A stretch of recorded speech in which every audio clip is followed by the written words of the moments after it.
I mean, I'm gonna throw it in a second. It takes a little while to get them in because Preston only does Twitch. Are we live? I don't know. Yeah. Yeah. Are you doing only We're Twitch live. now? What's up? Are you only doing Twitch now? Dude, I'm really kind of honestly doing YouTube. Focusing on dropping YouTube videos. That's it? Yeah, so saying that though, we do still do our flip deck deal that I don't know if you remember. So what it is well, basically we got a Discord. We got a little more time before we get into that. Okay. All right. No, yeah, I'm on Twitch. So, but you've been doing a lot of like shorts, interviewing people at conventions. Yeah. Yep. We do the YouTube shorts. We go to our different locals, which the word local is basically the area you play with your local players. So we use the term locals, and there's different locals. There's locals in Bay St. Louis, Picayune, everywhere. And our locals is in Gulfport.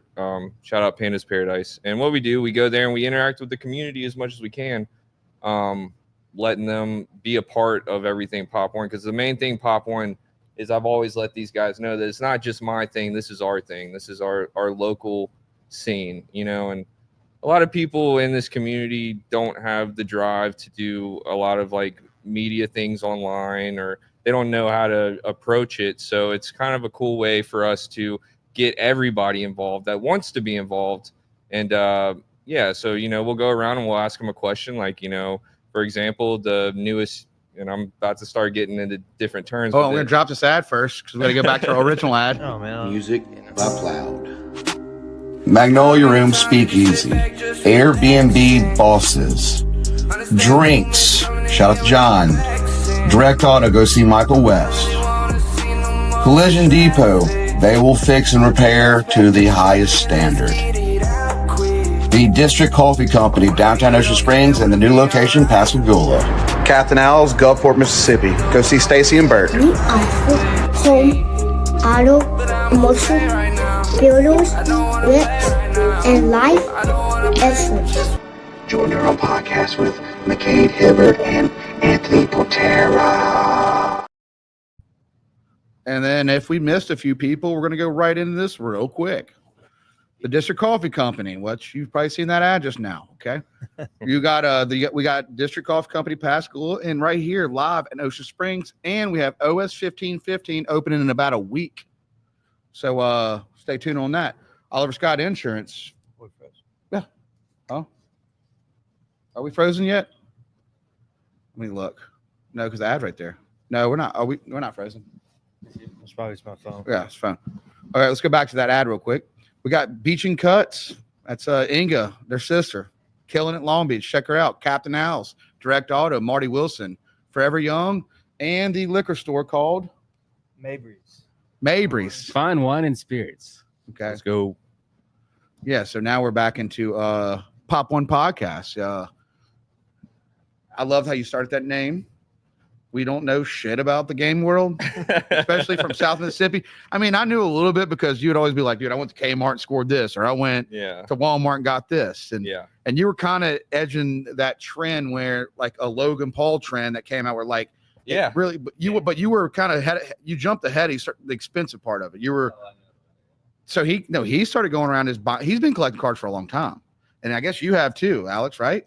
More or less. I mostly just like play. I don't really do the whole collective things. So he said he was in Yu-Gi-Oh. So Yu-Gi-Oh's been around a lot longer than like when Pokemon got popular. It's like a stock. Yu-Gi-Oh was like right after 2001. The big Pokemon. So Pokemon was like 98, 99, and then they blasted off a little bit. And then Konami, which is you guys might have seen Konami before. They do a lot of our slot machines over in the casinos, but they actually do Yu-Gi-Oh as well.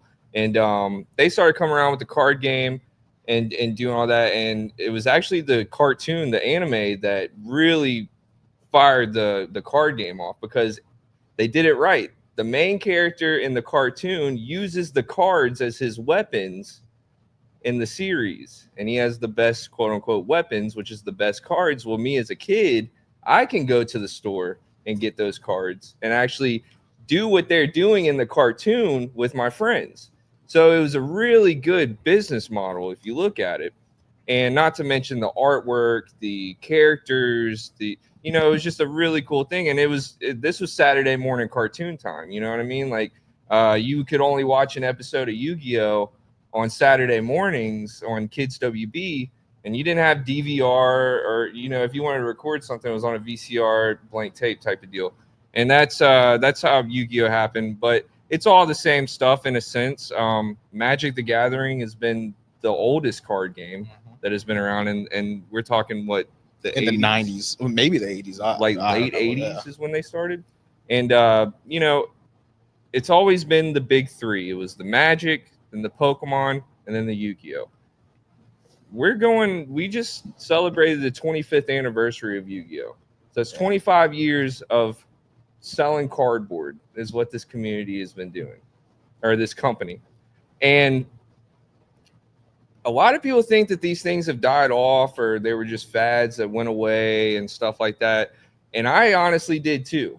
So as you guys know, that I was doing music for a while, for a long time. And then when the pandemic happened, I kind of sat there and said, I don't know how long this is going to last. We don't know how long they're going to keep people locked up. Nobody's doing shows right now. Nobody's doing anything. And, I got a wife and a kid that I got to kind of, outside of my other job, I got to figure out how to make a little bit of money, doing this. So the music wasn't cutting it. I could sit in the studio every night, for hours and make songs and stuff like that. And that's usually how it works. And, I have a lot of people that really enjoyed my music and really enjoyed me expressing myself, because the whole thing about Ploud as an artist was I wasn't doing it for anybody else. I was doing it for myself. I wanted to see how I could. It's always been my thing. All my hobbies, I just see how far I can go with them.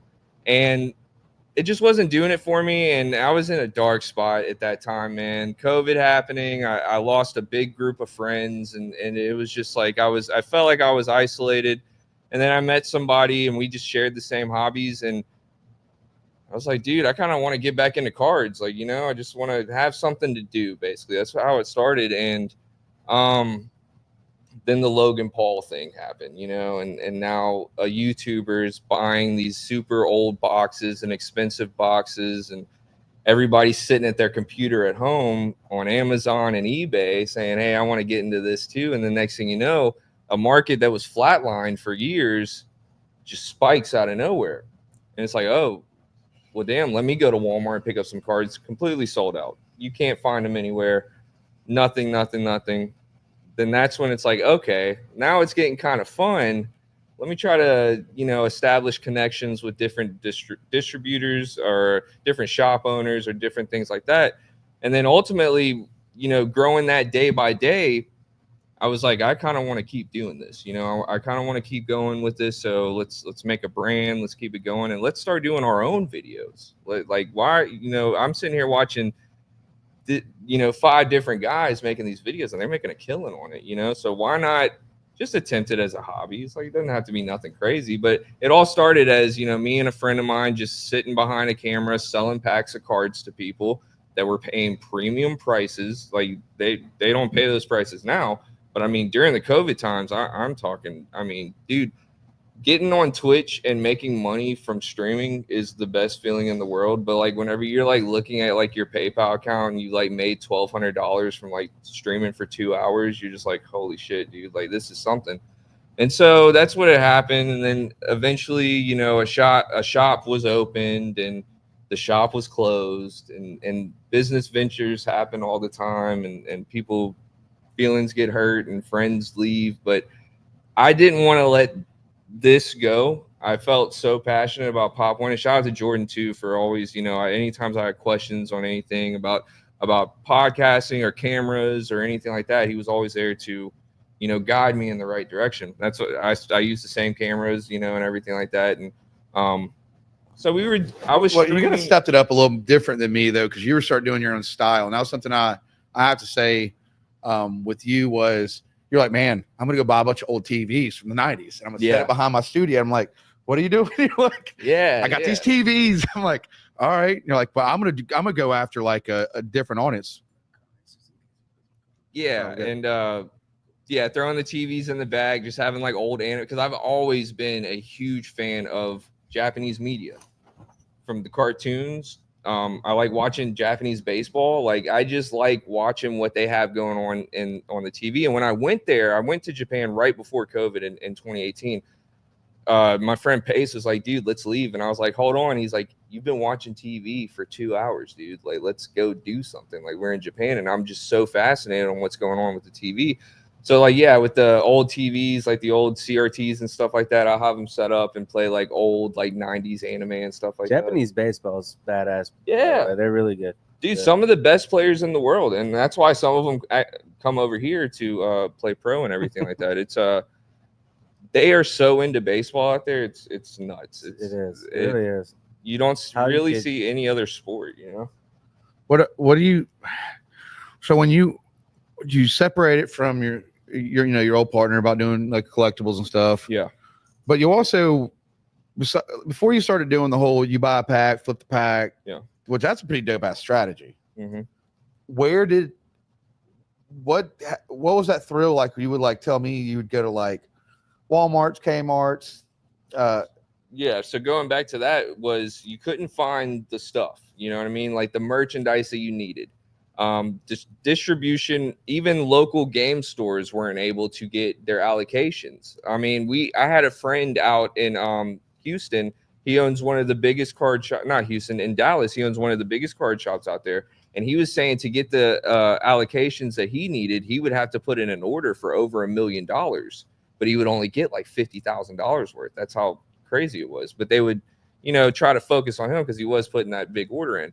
But, so it got to the point where I had to start mapping out when are these stores stocking cards? When are they doing this? And I would be at the Walmarts at like 5 a.m., like you guys are probably seeing on TikTok and stuff now, which it's bad to do that now. The community does not like it anymore. But anyways, and camping these stores out and, having to buy them out just because I knew that if I were to go on my platform, I could sell them for 3 times, 4 times the price, You're talking about the like machines like where they shoot them out. I've seen guys. No, so we don't have the vending machines here, but I wish we did. Those are like really I've seen videos of people camping those. Yeah, and they're getting pissed off and they're getting in fights. We're in Pokemania Phase 5. Right now, okay, crazy, so and I'll tell you guys, you're talking grown adult, like 35-year-old man getting in. It is a going to jail over Pokemon. We'll look out this window and there's 70-something people in the corner and everybody's like, "What's going on? Is there a celebrity?" I'm like, no, that's Pokemon. That's Pokemon Go, yeah. And yeah. Just like, the Pokemon Go. I mean, today, and I thought it was like a thing from 5 years ago. like, no, Pokemon Go is still thriving. I mean, Pokemon. If you guys really think about it, okay, think about Star Wars. Think about Winnie the Pooh. Never dies. Think about all that stuff. Pokemon holds the title to this day of the #1 entertainment franchise in the world. They have made the most money to this day. And they're not slowing down, dude, like at all. And that's the thing. So you look at Pokemania. But hold on, what the Pokemon do? I see this thing among like older packs. Maybe you go same way. Like do they bring back dead stock? No. Well, so Yu-Gi-Oh's a little different with that. Yu-Gi-Oh, so like Magic, for example, you probably remember they did their 30th anniversary. They were $1,000 for a pack of just proxies, and proxies are not legal cards, or like fake cards essentially. And because the reason they did that was they have an agreement with Magic when it first came out, the original set, they will never reprint it. And their loophole with that was to create this 30th anniversary edition pack for $1,000. You get a pack of proxies, because in these packs you have what's called the Power 9. That's a whole separate thing. Yu-Gi-Oh doesn't have that. So part of the 25th anniversary that Preston was talking about earlier, we actually reprinted all the original sets of Yu-Gi-Oh. Yeah. Like the very first set, Legend of Blue Eyes, the second set, third set. They're the exact same. They're the exact same. From the number and everything, they're the same card. It's actually like very hard to.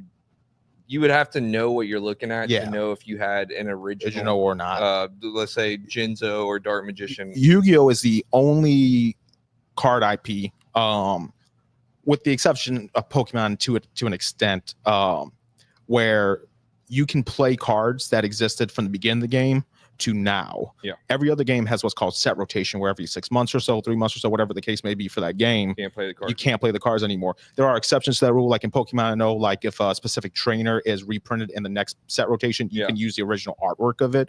But in Yu-Gi-Oh, you can use literally any card unless it's on a forbidden and limited list, which is where they're banned from competitive play. You can use any card from original time all the way to current day, which I personally love because that allows you to have a lot more innovation in the game. Things that people don't even think about. They can play this obscure card that no one's let's even just heard break it of. down. I don't know shit about cards. Do you know shit about cards? No. Well, not Pokemon. No. No, but how Yu-Gi-Oh? No, I don't know what that is. Do you know anything about cards? Have you played? No, K might. Yeah. But so let's dive in what a Yu-Gi-Oh game is. For sure.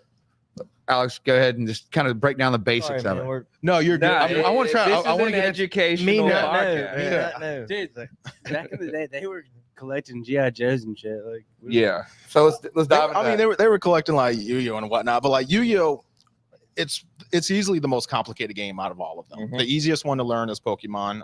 You could probably learn Pokemon in like less than an Well, hour. we can say One Piece. Yeah, One Piece. One Piece is Here also we go. easy. I learned how to play One Piece. I kid you not. I was at a tournament in Houston like 3 weeks ago, and I learned how to play One Piece in 20 minutes.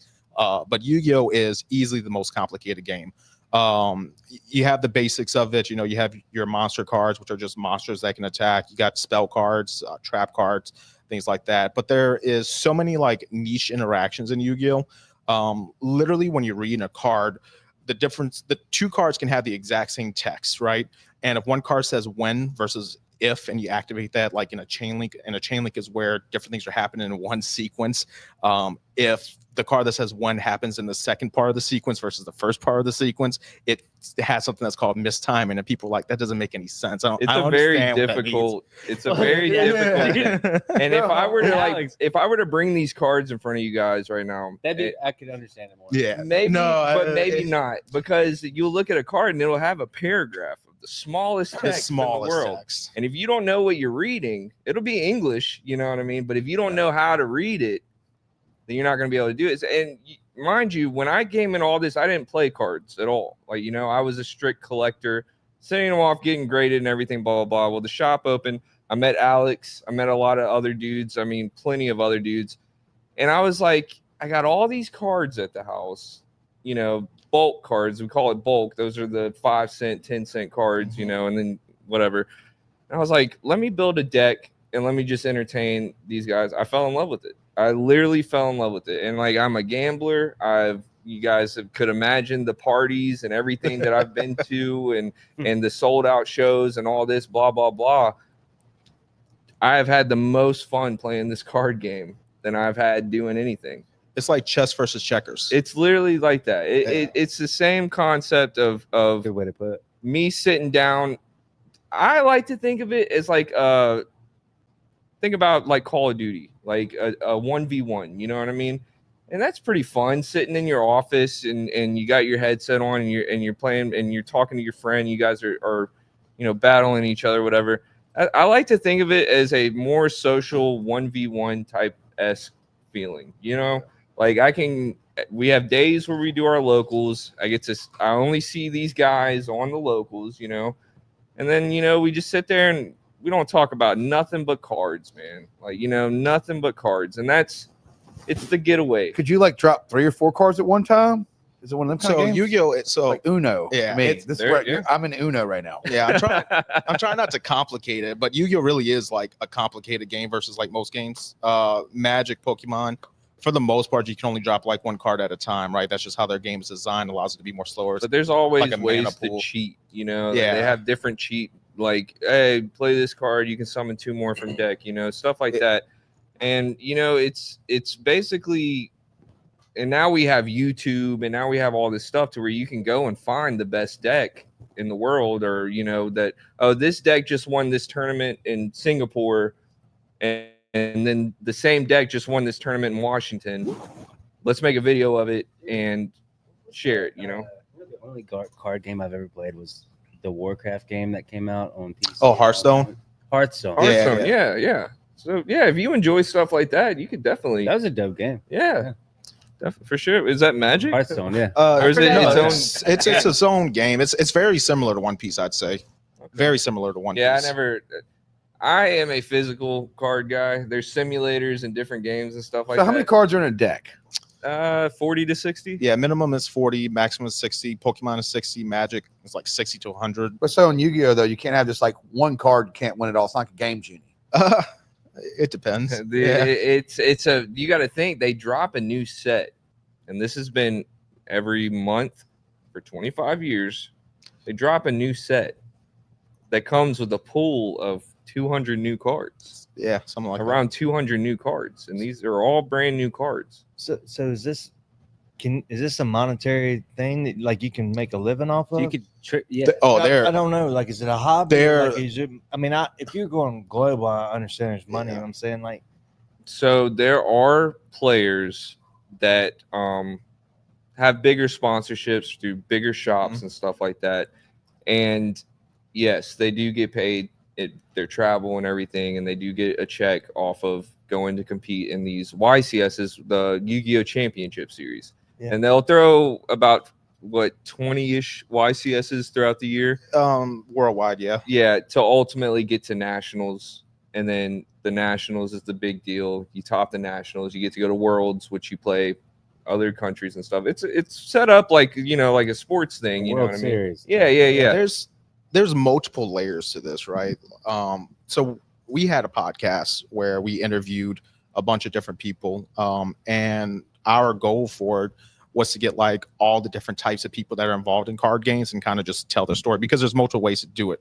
You got people who just want to collect, they call them the casuals, and there's a really interesting podcast where someone actually interviewed someone that worked for Konami, and they're like some of the most important people to Konami. They're called the ghost shopper, people who they enjoyed this game as a kid and they don't really play, they're more casual into it, and they just buy packs because they see it on the shelves at Walmart just for fun. There are people who are called backpack vendors who travel to all these events, travel to different locals, and try to buy cards for 60% of value and then flip them for 100% value. Sneakerhead. Yeah, Yeah. exactly, Okay. exactly Yeah. like a sneakerhead. There's people like me. I'm a pretty competitive player. I do this. This is not my living, but I do have excess income from this. The way you're going about it. I've funded a lot of trips, both from the sponsorship and also from cards I've won from. What's your largest win? And Probably. you can add the assets of like getting a pack and stuff like I that. mean, he's won case tournaments, you know what I mean, of getting Yeah. full cases, which a case is 12 boxes and a box is 24 packs. Yeah, so that would probably be, let's just say 1,000 would probably be the largest I've won. Yeah, which, believe it or not, is actually low in the card game scene. In Yu-Gi-Oh, that's pretty high. Other card games like Pokemon, if you win, what do you win if you win a Pokemon? Oh, tournament? Pokemon, if you were to win like the whole nationals is being held in New Orleans for the next 2 years. Crazy. And I think if you win, if you were to top 3, you'd get like 50,000. Yeah, there's a lot of Damn. money. That's Nintendo. well, you can make a living on that. Yeah. Yeah. Yu-Gi-Oh, you don't make. Is there shit talking in this game? Oh my God, is it? Yeah. There's some. Especially in You slap Yu-Gi-Oh. hard art down, you're like, Now there are very so there is one Go ahead, thing motherfucker, though, go like ahead. you gotta watch what See you you tonight. say, because there are what we call rule sharks, and Konami has a very very big Konami. rule list. You know what I mean? So if you were to break these rules, it could cost you a game, it could cost you a round, it could get you DQ'd, stuff like Yeah. but it gets so detailed. It's the type of sleeves that you're using on your cards. What's on your play mat? Do you have explicit content on your play mat? Do you are you wearing a shirt that's offensive to, it's stuff like that. Do you stink? And also the body odor thing. Everybody I'm sure knows that with video games and card games, for some fucking reason, it's the body odor. people forget to Hygiene's shower. Yeah, they don't know how to Or the shower sweat. or deodorant or any of Yeah. that. When y'all say Konami, Uh-huh. dude, I'm thinking like Nintendo Yeah. Konami. Yeah, You so know what like I'm the thinking people that about? made I'm Resident talking Evil. about Castlevania. Yeah, Resident Evil, Castlevania. Yeah. Plinko They make machines. Yu-Gi-Oh, right? Konami. Yeah, Yeah, so that's them. Yeah, that's them. Okay. This is their card game. Yeah. Dude, So- Learn it. I love it. so to fucking give a love little it. like history on Konami with Yu-Gi-Oh, Konami's been around for This is a where I'm long at, dude. I time. want to Yeah, I no, want to list this shit. like a little history, like they used to have, Bandai, right? Well, Bandai's another company that they do a lot of card games. They've done Dragon Ball Z in the past. They're doing One Piece right now. Yeah. And they have like, I don't want to. They're like notorious for not doing the best with these card games. Yeah. So many years ago, they were caught selling things in ways that they shouldn't sell. I don't know the specifics. I don't want to like get too specific with it, but essentially Konami got their lawyers involved and said, hey, we're going to take this IP from you and we're going to run it from here on in. Mhm. And Konami is consistently year over year one of the most profitable brands. Like for Yu-Gi-Oh is one of the most profitable brands that they do every single quarter. Yeah. And you know, they, like I said, man, it's like every month, new set, 200 new cards, and we figure it out. I mean, they have a pool. I know in Japan not too long ago, it's probably been a few years now, but they actually in one of their subway lines, they lined the wall up with one of every single Yu-Gi-Oh card, and it was huge. Like, you know, it was huge. And you know, and it's a lot bigger in Japan than it is here, and it's huge here. They broke a world record for a tournament for how many attendees they have. I think it's what, 8,000. Yeah, you know, you see a place that sells cardboard. They sell fancy cardboard. That's what it is, a shiny cardboard. And they pack out these arenas and these places and put all this money back behind these huge tournaments. And people just don't know that it still exists. Yeah, but how in the hell do you figure out how to play the damn game? To me, it looks still like a baseball card. So, dude, but the like I said, we got YouTube now. We got YouTubes, we got simulators, we got all types of stuff. We're in the future, baby. So we got everything now. So shout out Master Duel is the name of the Yu-Gi-Oh simulator. It's a different format, which means that they have a different like card list, different play style. Like the deck you build on Master Duel is not the deck you'd play if you went to like an actual tournament, because the way the game is played is a little different. It's a best of 1 versus best 2 out of 3. So what happened? Could you still play? Let's say I'm curious about this. If you even have that card that's good, does it have to be like a PSA or a high graded card? Or can be no. That's a whole different world. Shitty card. I can bend it up, throw it down on you. So like, no. It can't be like all It can't be wrinkled and creased. busted up. It has to be playable. You Yeah. know? There are standards. Like, you know, if I were to sit in front of an opponent and they pull out, even though it's sleeved or whatever, but like I see like their cards all bent up and creased up and stuff, I'll probably call a judge and say if it's legal. You know what I mean? Because that can get me the win at the end of the day. It's a slimy game sometimes, especially when you're playing to be the best. You know? All your cards have to be pristine. Not pristine, but like they can't be like. It's like sometimes people will manipulate a card, you know, to where they can find it easily in their deck. Okay. I'm pretty sure they got T-Boo and get a new card too. There are proxies you can go, like, for example, like a new card will come out and they'll only print it in a certain rarity that you can only get one of that rarity in the box. So it's a $70 to $130 card. That's the business you side. have to have it to play. So yeah, there is that, but there are people that try to sneak around and buy proxies and stuff, and they're very hard to tell. And most of the time, I'm not looking for. Are the cards made overseas or it's like tariff style? Okay, so I think that I think Konami, the Pokemon Company, and One Piece are all now printing in the United States. Oh, so and that was okay. And that was a big thing. If Konami's not printing in the US, they're definitely printing in the UK. I think they have a factory in Carolina. Yeah, one of the Carolinas. Because there's heavy investors in this company, right? It's, IP. Sure. Oh, Yeah. dude, these are the Yakuza in the suits. Yeah, dude, they're sitting. Dude, if you go to a Konami board meeting, man, I guarantee you, it's the suits. They don't want no bullshit. It's money or nothing, you know. They always had the best Nintendo games. I mean, they make it year over year. It's profitable. So are Pokemon cards worth more since they've only made like maybe So I'd say COVID kind of brought out like the nostalgia pool of all this stuff. What was Logan Paul's like? What did he get? Like a PSA? He got a PSA 10 Charizard. Let me tell you guys was about that 1.3 million or something crazy? Was it that much? Yeah, he had a Preston 10 BGS. Yeah, I don't know what it was. A lot of money. Yeah, it was a lot of money. Yeah, dumb money. Yu-Gi-Oh had like the craziest card sale not too long ago. There was this guy, he was a Make-A-Wish kid back in the day. Yeah. But thank God he survived. He had like throat cancer. And his Make-A-Wish was to have a personalized Yu-Gi-Oh card made after him. It's called Tyler the Warrior. and it's pretty much, it looks like a Trunks from Dragon Ball Z. It's a super cool looking card, but there's only one in the whole world. Well, two. He survived and he got the They card. made two. Konami had one. Yeah, he ended up surviving. Yeah. Konami had one that they locked up, We and gotta he talk had about the this. other one. Yeah. He ended up surviving his cancer, That's amazing. and Yeah. then he's about our age, and he went to Beckett Grading Service in Dallas. 7 or And- 6.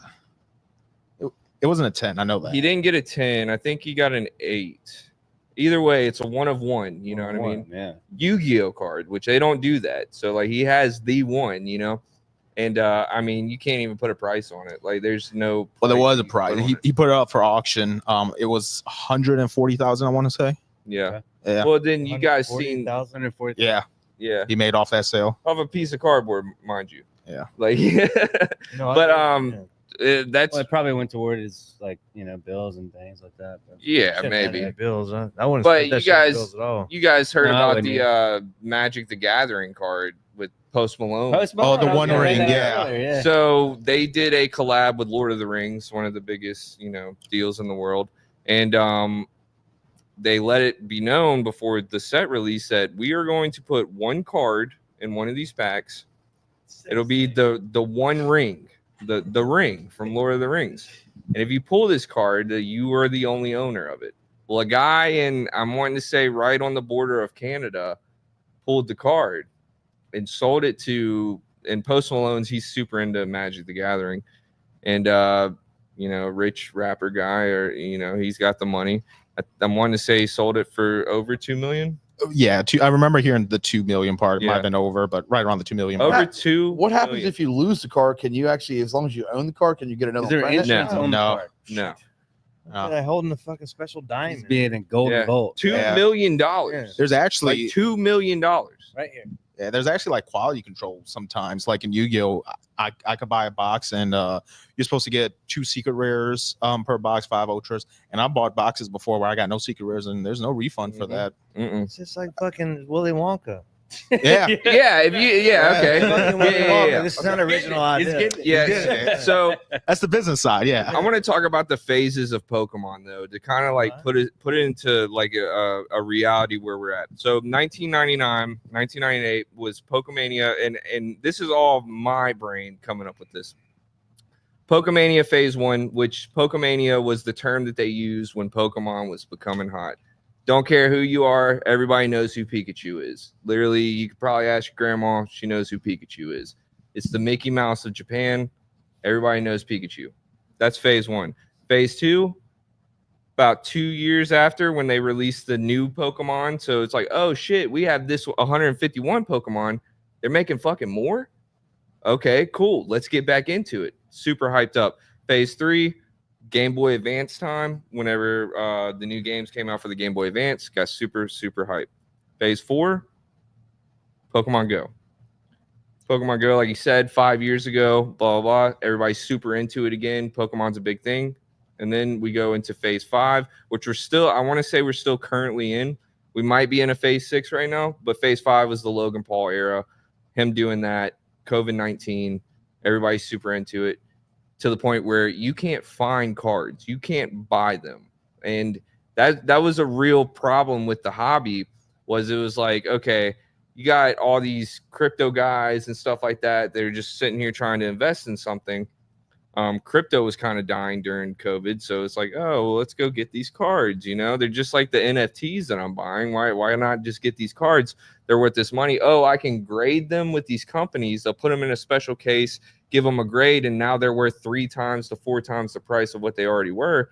It's a big thing. PSA, Beckett, they all get backed up. So the cards you sent off during COVID, you don't get them back for another 2 years because everybody's sending their cards.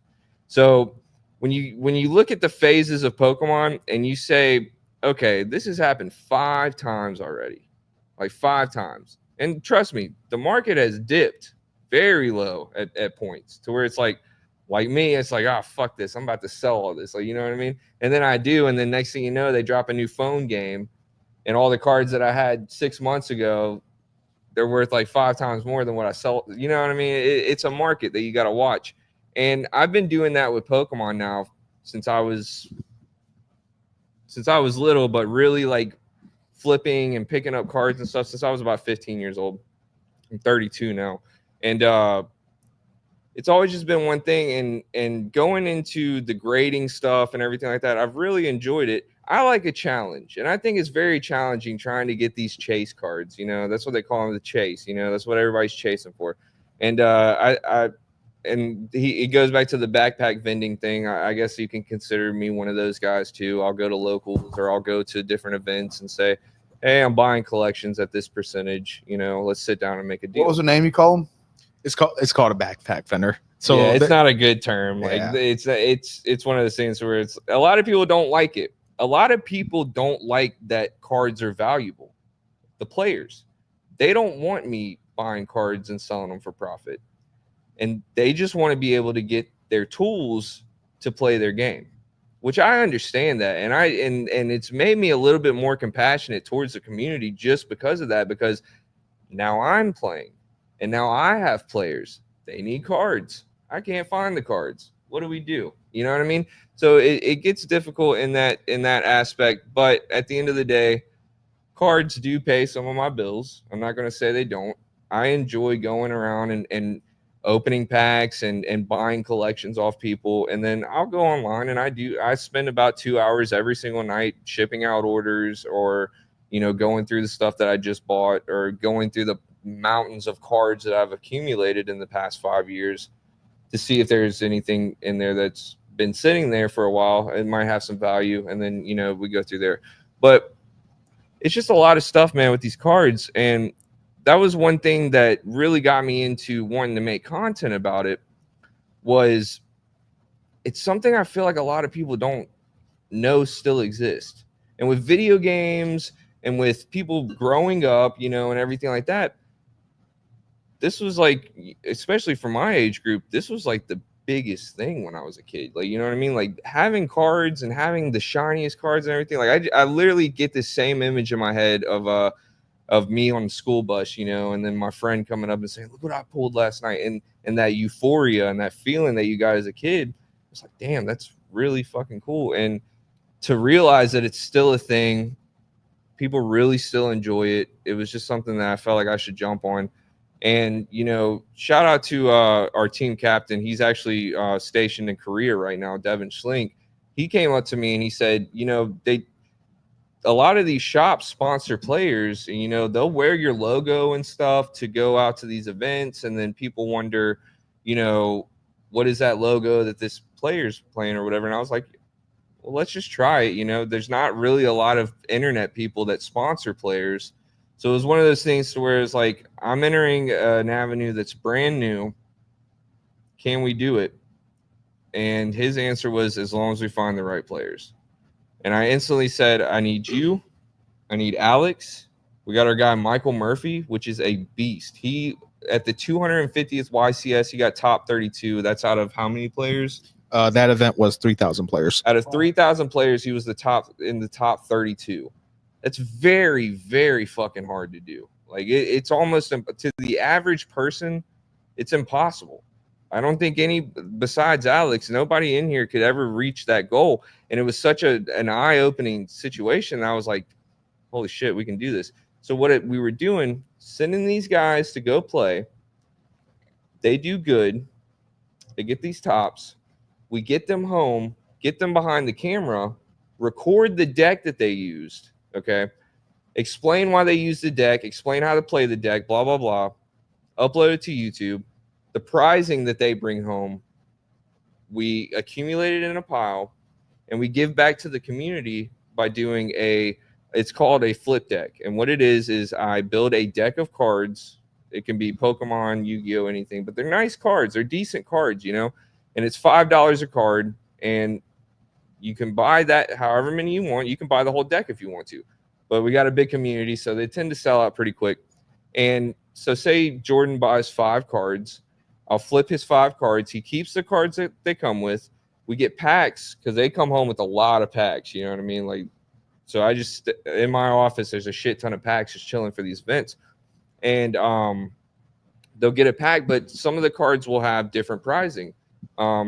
That you can only get at these big events. Well, a lot of our community, they can't travel to go play. You know, they got families or they got other obligations or stuff like that, that they can't, you know, sit back and just, hey, I'm going to go to Las Vegas and go play in a YCS this weekend, and hopefully I win or do good to where I can come home with good prizing. Because majority of the time, you're not going to do that good. You're not going to, and it sucks to say, but you got to have a certain, I like to say, a certain stank to go into a Yu-Gi-Oh tournament and show your ass and bring some good stuff home. So what we do is we do this flip deck, giving people the opportunity to win these good prizes and stuff and everything. But all that money goes back to them as the players so they can keep going. So it's its own ecosystem within the Pop.1 podcast for the sponsored program. And it's been doing well. It's been doing pretty good.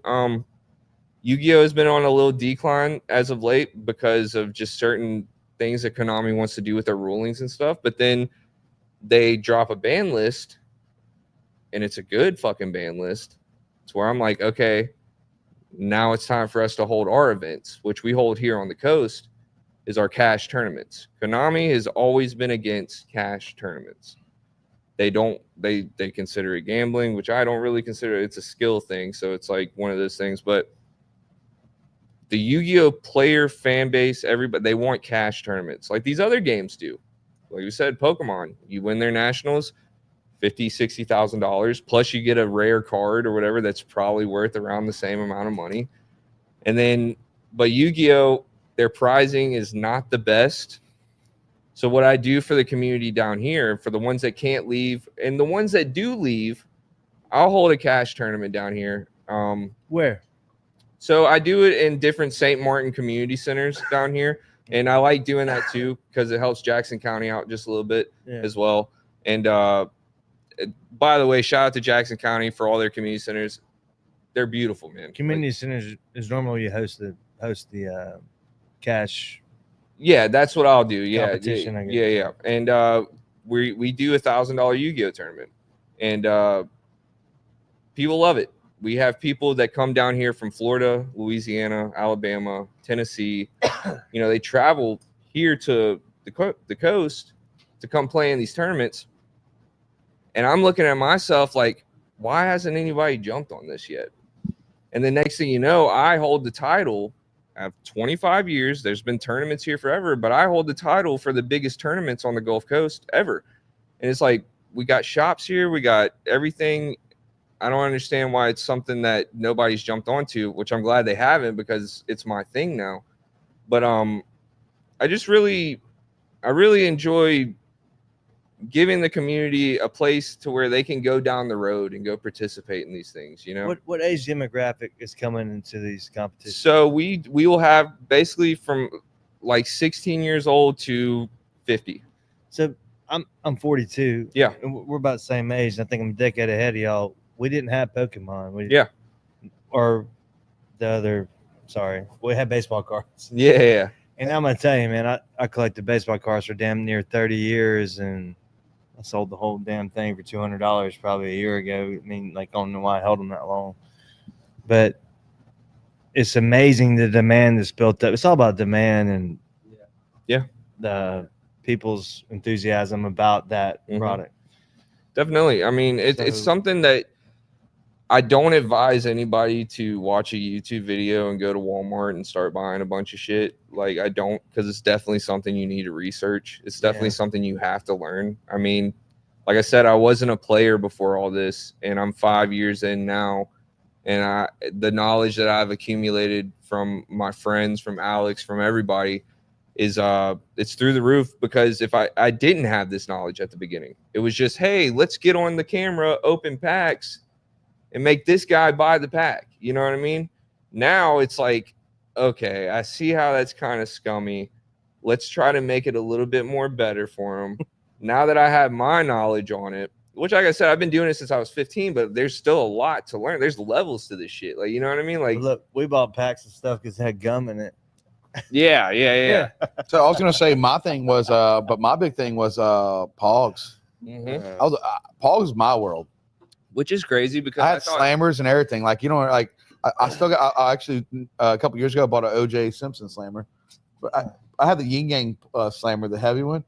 Pogs were our thing. Like in school, like pull your pog out or pencil. You ever pencil fight somebody? Yeah, Shit, that was my shit too. Well, I mean, it's the same thing. We had all that. You know what I mean? It's the same thing. It's just like the thing with a Yu-Gi-Oh player, man. I think a lot of people play Yu-Gi-Oh because they don't want to go to the club. They're not social type people. You know, they they might have issues that they don't want to talk about or something. Some people might be on like some sort of spectrum or something like that. It's just something that they can go do, and it's a safe space. That's really what it is. It's like I might talk shit to you whenever. That's all the card games, to be fair. Yeah, I mean, you got normal people that do this too. But when we was growing up, you didn't have that. So I think this is a special generation. We all are on. I think at your age, you're probably on the more mature side of it. Yeah, that you can focus on it. That it wouldn't die so quick. Yeah, is it things used to doing because of communication and abilities and social media and everything and live platforms and FaceTime and everything. You can be in Zoom meetings and everything. These things we couldn't do none of that shit. Yeah. Oh yeah. There's nights where we'll be on Discord and there'll be like 15 people playing legitimately. Games, it gives you a community. Yeah, like the amount of friends I've made just from playing this game is like insane. I can sit here and tell y'all it's about to be a new spot right here, bro. You mean scoot down some, man? I'm sorry. No, you're good. No, you're good. I've made friends like in all these different states and cities, hell, even different countries. I could have never done that if it wasn't for playing this card game. Would y'all ever meet up and go have a fucking beer? Yes. Oh, dude, absolutely. And it's real. So after the domestic, is it domestic or craft? Miller Lite. I like drinking Miller Lite. So I'm You're gonna have a high noon. Nah, dude, I don't think you understand. I will be. So yes, we do party afterwards. Hell yeah, and we do have a good time. It's not like what we went to Vegas 2023. Dude, on the money of on the money of what y'all were doing, like wasn't a personal deal, like the business paid for it, or bit of both, right? Like you can't do good at every event. Yeah, no. Like you there's events where they'll go out to Costa Rica, and I'm just like, that was awesome. Good luck, guys. You know what I mean? Yeah. I won't message them for the whole weekend. I will not be in the chat or anything for the whole weekend. I want to get back and see the results. They say, "Oh, we didn't do so hot." It's like, okay, man, get it next time. They weren't fishing. Yeah. It's just they're fishing, all right. No, they weren't fishing for a nighttime. It's just one of those things, man. Like Alex said, you can't win them all, but the connections that I go out there and work. You know what I mean? Like my whole thing is like working. I want to push this as much as I can. I want people to see the logo. That's why I got this logo, man. I wanted a nice. Put it out there. Man. Yeah, the Pop.1 podcast. Pop.1 podcast. And I make sure that people see it and it's embedded in there. And I couldn't do it by myself because I have the players that, people look these players up. Yu-Gi-Oh players look up Alex. They look up Michael. They look up and want to see what they're playing. I go to locals after I drop a deck profile for these guys, and 7 people are playing that exact deck. And it's just like, that shows me something's happening, The same thing with the events. The whole time, you can ask him the whole time. Before so you're like the hype guy of Pop.1 podcast team. Who's that? You're like Don King of. Oh fuck yeah! Okay. Dude, everybody knows who we are, and as soon as I walk in the room, they know who we are. So you are Mike Tyson? No, no. I am Smalls Fry compared to some of these people that exist out there. But that humility. No, like that genuine. How many people on the Pop.1 podcast team? Does Devin have a? Yeah, I'm the only one with a good arm sleeve. People got sleeves, man. We're tatted up. Yeah, we got a lot of tats. Let's see. We got Anthony Wynn. He's our Atlanta player. Can't stand him. Yeah, that's Alex's best friend. I so we got a player on Atlanta. We call him Grim. Love him to death, man. He's a terrible person. Is this primary income? I mean, like, is this primary? No, this dude, I don't want. I'll go on a tangent about this dude. I can't stand him. Well, you're working on it. I can't stand him. Nah, he hates. He's Grim. the worst person I know. It's funny. It's a funny meme thing and Grim's gonna watch this and laugh. But we got Grim out in Atlanta. We got Victor out in Orlando, And we have Michael Murphy. He's here. Alex Valido. He's from Louisiana. We have Jordan Westrick. He's also from here. Devin Schlink. He's from D'Iberville. He's stationed. And then we have Danny Maxey. He's actually stationed in Germany right now. So we have 2 of our players that are stationed due to military stuff. And a lot of military guys, by the way, are really into this stuff too, man. Yep. And yeah, it's just it's a journey, dude. It really is. And you know, it's day by day. And like the goal for everything with Pop.1 was to become like a big YouTube. I want everybody to go out, you know, like I was doing with the music and stuff. And you know, I really just learned that your local community is what's going to keep you alive. You know what I mean? And I've really just been focusing all my time on that, like making sure these dudes are happy. And our neighboring states as well, you know, like I said, we get people from all over that come to these things. And you know, it's just day by day with it. If I become a superstar off of it, hell yeah. If I don't, hell yeah, we're chilling, dude. Like I love it. And that's what it is. It's like every Wednesday when I go to Panda's Paradise and I see, you know, all these dudes, and I get a what's up from everybody, and you know, how's your family? How's this? Blah blah blah. It's like they're good, but let's play some fucking cards, dude. Let's get this shit going. And that's what it is. That's it. Yeah, just you know, you talk about anything and everything, but it's crazy. Like this game in particular, or all the games, it's like no matter where you go in the world, like you have people all different genres of life, but we all love the same game. Yep. And it doesn't matter what language you speak. Like Devin's literally in Korea playing with people that don't speak a lick of English. And killing their locals, by the way. He has literally won so much Korean prizing. It's insane. It's stupid. Like it's really stupid. We all speak this game. Yeah. Right. And that's like a cool thing to me. Yeah. It's like, you know, you get to the point where you don't even have to read the cards. You know what they do, to where you can sit in front of a Korean opponent and they don't know what you're saying. You don't know what they're saying, but you can play the game together. Yeah. That's awesome. Really fucking cool to me. Where's y'all's next tournament at? So our next tournament is going to be at the St. Martin's Shelter. Are you talking about like for because we on a competitive level, we have a tournament this weekend in Rhode Island. Well, we do have a YCS in Rhode Island coming up. Oh shit! But we have y'all the one. Going to?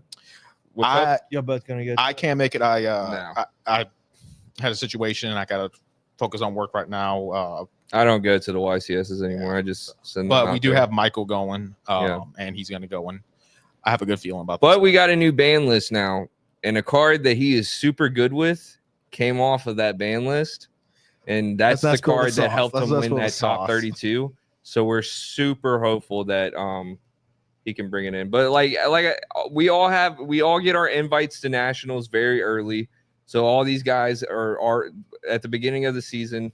They go ahead and I say, okay, you guys go to these regionals. Let's go ahead and get these national invites. So should we like break down how like the tournament structures are?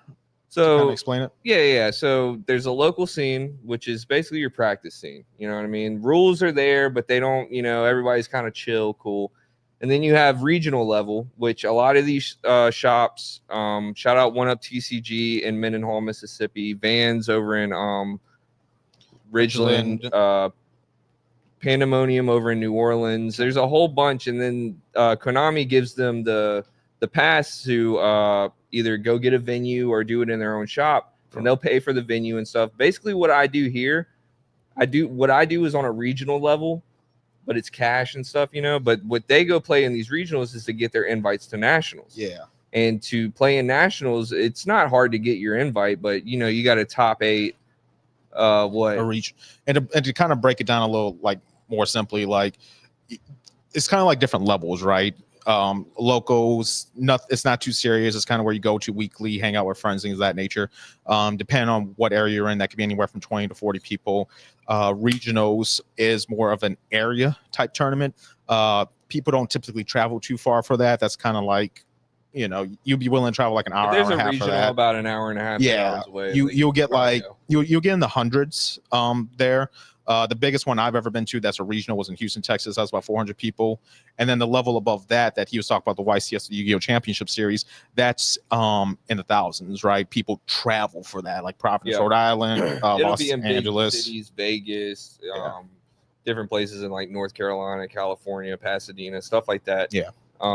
And then you have nationals. And the nationals, Yeah. nationals, you have to top this regional, a YCS, something called an OTS championship series, which is pretty much like a locals, but if you get top 4 at this specific tournament You'll at your get an local invite, scene, yeah. you get your invite to nationals. And nationals, you can only enter if you have your invite, essentially.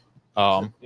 And then from there, worlds. So growing up playing video games, it was always a guy thing. Is Yeah. it that way now? Like, what is the demographic? Y'all have a lot of women that participate? Dudes. It's Dudes. It's fucking dudes. It's all over. different. I Dudes, knew it, bro. dude. It's For different. the Good dudes, question. bro. It's Hey. different Dudes, per we're card the game. only ones that like to play the game. Oh man! Yu-Gi-Oh! Now I will. So with my One Piece friends, and One Piece is a newer card game that's out Oh, that hey, I've hit it really up. gotten into. One sec, Cade. Got Liv Rose says, "Hey y'all." Hey, What's up? What up, girl? Now we're back to this. What? That's what it said. Hey. There's Hey. one girl interaction. Yeah. So it's one girl Hey. interaction. Yeah, one girl. One girl. Okay. But no, man. Like, so with One Piece, I did notice that with One Piece, there's a lot of females playing and stuff, and I was like, oh, this is kind of weird. Like, you know. No, Volcana. Yu-Gi-Oh. Yeah, nah. If you see a female, she's there with her boyfriend type thing. Yeah. So Okay. it's yeah. All right. Well, that never changed then because we were back playing GoldenEye and shit. And Yeah. I mean, when I was playing Konami, I'm thinking Castlevania. I was like, Yeah. Do you guys play video games off cards? So, dude, I hate to say it, but I kind of gave up video games, man. well, Yeah, you I got a don't- family and stuff. Yeah, that's the main thing too. Well, if you're focusing on that, you can't focus on I both. still play video Yeah. games, bro. I don't. I've never got a card game. It's not, He it's knows not that. that I don't want I to, don't. bro. It's really not that I don't want to, but with work and with all this going on, like I'll sit down and if I play a video game for an hour, I You're feel like a studying piece this all of the shit, time. dude. Yeah. Yeah, I It's a real- just feel it's like a real passion to him. That's like I've been in multiple of his live Like streams. living on it. Yeah, but I've been in there. I'm like, still doesn't connect to my brain. I mean, I've been spotted by the cops, like the card game, and I, we were just fucking off. yeah, no, not. But I'm saying like, it's still like, I still can't like, I can spend all my time in Photoshop, but I can't understand this damn game. Yeah. And dude, it took me a while to get to this point, man. Because like there was times where I was like, why the fuck am I doing this? Like, what is this? Like, and sometimes I get up in the morning and say, what the fuck am I doing, bro? Like, you know what I mean? Like, what is this? Well, it's something you're passionate about, though. Yeah. Yeah, I mean, everybody should have their own thing. Like, I'm not making fun of the game. No. Game. Trust me, It's just it's a different level. Like, I guarantee you, get me on domination, it'd be tougher to understand how I play with the SMG on the game versus we should sitting around. set up like some monitors at the 1K and have like a Call of Duty or like a Smash Bros tournament going on. Yeah. And that's the other thing. Well, people get so mad yeah. at. So when I'm really competitive about it, people always was like, "What do you always do that's different? Like how you gameplay?" Mhm. I never reload. I kill you and take your gun. Yeah. And people, their brains don't think that way. I'm just gonna grab your He's gun. not good. Huh? No, but that's what most of the time I would do. It would be 100%. You do not. When I'm competitive, when I did clan battles, there's no way. I would still take your gun though because it's faster that way. Because that's McCarty. I don't know if you know who that is. McCarty. Oh, let's he go was then. the national icon. Yeah. Some What? fucking World guy. of Warcraft. I used to play World of Warcraft for 10 hours a day. Oh, okay. Yeah. Like Playing that. WoW. Yeah. Fuck So- yeah. yeah, I was in Tell arenas. Did arenas. My boy played WoW for a while. You know Reese Richmond? McCarty. Reese? Yeah. He used to live here a while ago. I don't know. But yeah, he was super into it. I was in like he plays a lot of them some games. legendary YouTubers videos though. Yeah, that's cool, man. Fuck yeah. That's Feels World of good. Warcraft. I though. haven't played that shit in years. So what's the other game you were playing though? With the dragon. I thing? like chill games now, dude. Like I'm. No, but okay. what's that? What's the other game that Coop plays too? The dragon game. He plays Fortnite. Coop's his best friend. Coop's always with him. Fortnite. Coop No, was no, over no, and it's not played Fortnite. No, till like no, 5 but in the it's- morning now. So what was the other Oh, one really? with Ish? Yeah. Is Shout out that Coop. one Shadow Drag? What was that one game you were playing that was like the you level up the bosses? Oh, you're talking about that fucking What, Dark Elden Souls? Ring? Elden Dark- Ring. Yeah, Elden He Ring. Coop did plays not play that- Elden Ring. uh, No, that was Dude, Elden Ring will fucking piss you off, man. Yeah. Like that dude, like I'm telling you, like, and I think that was actually one of the last games I played because like I was there for like 5 fucking hours and I was like in the same That'll make- spot. You know what? Yeah. I was in the same fucking spot for 5 hours and I was Elden like, Ring will make you quit video I games. was like, altogether. dude, fuck this, But man. that's Like, the- what am I doing? That's the appeal of it. So I Yeah. go far back as, and I didn't call you out on this in the celebration of life. Someone say it now. Yeah. Final Fantasy, I think it was 10. I Oh, spent yeah, I go spent ahead. like You deserve it. months. This is a before- 30-year there weren't grudge right removable here. hard drives. This is a then. 30-year You just grudge. hit Final save. Fantasy 10, what system? PS2? The final boss was Sin. Sin, yeah. Yeah. Oh, All right, okay, I know which one. So I'm on like the airship, not capable of defeating the pre-Sin guy or Sin's wing. I can't remember. I fucking fought monsters for months, dude. Just like like that South Park, like beating all the boars that level up for fucking Warcraft. And Cade is like fucking 10 or 11 or something, and he just deleted my whole fucking game. And I just looked at him. I said, "Did you delete my whole game?" I was like, "I don't know." He's such a kid, man. I was like, "Fuck." Dude, I I've there, been in man. I don't situations think I like ever that played a myself. game after that. Seriously, Yeah. I was like, Nah, I mean, games like that. Career, yeah, really. Yeah, it's like- Square Enix, dude, the Final Fantasy creators and everything, like they did the Kingdom Hearts games, and like, dude, I mean, talking about broken fucking controllers, man. Like, oh my dude, god. yeah, it's a whole thing with those Final Fantasy games. Final Fantasy 7 was actually one of my favorite games that It went I so played for a while. far. It went so far. Final Fantasy went like 14, 15. They're still going, dude. Like, still I going. think the last game I played that was like a strategy game was Clock Tower and PlayStation. Okay. I only play multiplayer games unless it's GTA and we're goofball. I like chill. Like me and him will play CFAs, Yeah, and or- we'll just get in a boat Yeah, and just ride the no strategy for me in video games. I mean, I went through the stages of Well, dude, they're too much now, man. I Like feel that's the thing too, bro. It's like you gotta fucking play a video game. You gotta have the best headset, and you gotta have Discord Oh, servers, and Just then don't have time for it. I think that's what it is. I think it's just I don't have time to waste. Konami brought y'all back to real life, man. Yeah, and that's the thing, bro. That's Like, fucking awesome. No, we are having real life. We're having whiskeys, Konami and we're brought riding horses them in the back to woods, real and we're life. shooting bears. That's Red Dead we're Redemption, going all right? You don't want to play with us. You can hear the Nah, I birds play shit. chirping. Huh? No, we have the probably best crew. Like we all hop is on. that the pirate game that you're talking about? No, Sea of Thieves. So see if Yeah, they. I know what you're talking about. So we'll do. They're countering what I just said. They are actually meeting in person and having a good time. But we're real. We're also meeting in person, Like, then playing Y'all video are games. meeting on the We're fucking going game. backwards. We're meeting in real life every day. And people like I'm embarrassed of this we just generation did the right now. Covey Awards. We've been everywhere. We've done. We did the Crossers Festival. I We've saw done that Shandy too. Fest. That's awesome, dude. That was We interact with everybody. But that we didn't talk about the game. Oh, I know, but I'm Y'all saying, are but the in game for me is we do everything real life, and then we play a little That's game. actual real life. No, that's actual real life. What is? The card. What we game. were doing, Covey. Yeah, All that's just real it's life. real life for them, but for We video didn't games. talk about Pokemon or anything. Yeah, but No. They're game- meeting and talking about. No, we're talking Pokemon. about They're bringing the game. we're talking about the half shell having crazy prices and not getting and tell us a double.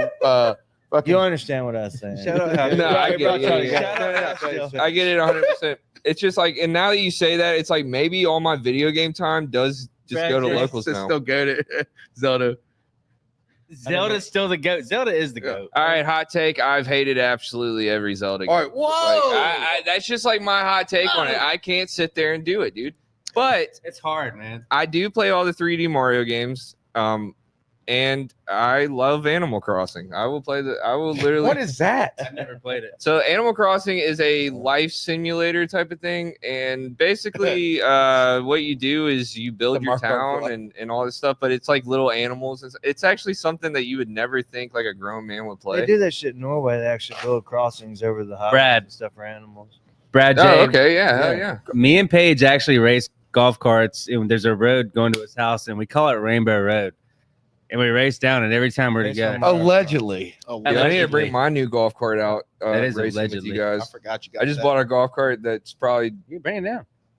I gotta get like the fucking tag for Ocean Springs to bring it over here. $50. Yeah, well, I already got the Biloxi one. I already paid $50 for it. So, and then I want to have like a whole thing of stickers on the back of my golf cart because I wanted to bring it to Florida, and I got to do the same shit. And I'm just like, I kind of don't want to put all these stickers on the fucking no, golf yeah. cart. You know? Sell some cards and get it. Yeah, we'll sell some cards and Well, just. all right. get So, what's the your next tag. St. Martin tournament? Because I have to go see my kid. I have to get him in the morning. I got to take him to the park. More importantly, he has to take a piss. You gotta but take a also gotta take piss. Gotta Well, do all no, that. but I mean, I've been at Let the me pull house. up the address so I can give everybody the real info. Hold on. But we no, I mean, like today we Oliver kicked ass in jiu-jitsu. No, but I got to get up in the morning. I got to be there with his ass. He's like, Dad, where you at? Dad. Dude, my kids He's are kicking ass though. Yeah, I it's get like it. he's getting better, but All right, guys. So the Pop.1 podcast 1K is coming up. it is a community day for anybody that wants to participate in trading cards. If you want to come there and buy, if you want to come there and sell, trade, all types of stuff, come on down. We'll have open space for everybody for any type of games. But the main event will be our $1,000 Yu-Gi-Oh tournament. The venue opens at 8:45 and round one starts at 10 a.m. $30 to come and compete for $1,000 in Yu-Gi-Oh. And it's always a good time. It's a full day of card playing, full day of just different cultures with we like to say the nerd community or whatever, and different stuff like that. I'll have different vendors out there, and I'll be there, showing my face and saying what's up to everybody. And maybe you guys can come out and say what's up, and kind of maybe bring the camera. We'll teach you guys how to play Yu-Gi-Oh. Yes. Right? Yeah. What's that? What's that location again? This is going to be. Let me give you the exact address. It is 13000 Walker Road in Ocean Springs, Mississippi. It's the shelter by one of the elementary schools over there. Gonna be down here. When you get off the exit and then by that Taco Bell, you can take that turn, and then there's that elementary school. It's the shelter right next to it, and we've been there before. This is one of the 3 that we use, and this is actually one of my favorite ones. So it's nice. It's just a great place to be. Tables will be set up everywhere. We'll have vendors. If you guys are thinking that you guys want to get into some cards or anything, I guarantee you'll find something that you like over at the Pop.1 1K. Well, thanks for coming on. Yeah, man. And we learned a lot about cards for sure. It's a serious fucking everything about cards. Yeah. So thank y'all so much. All right. Thank you guys. Brad, thank you.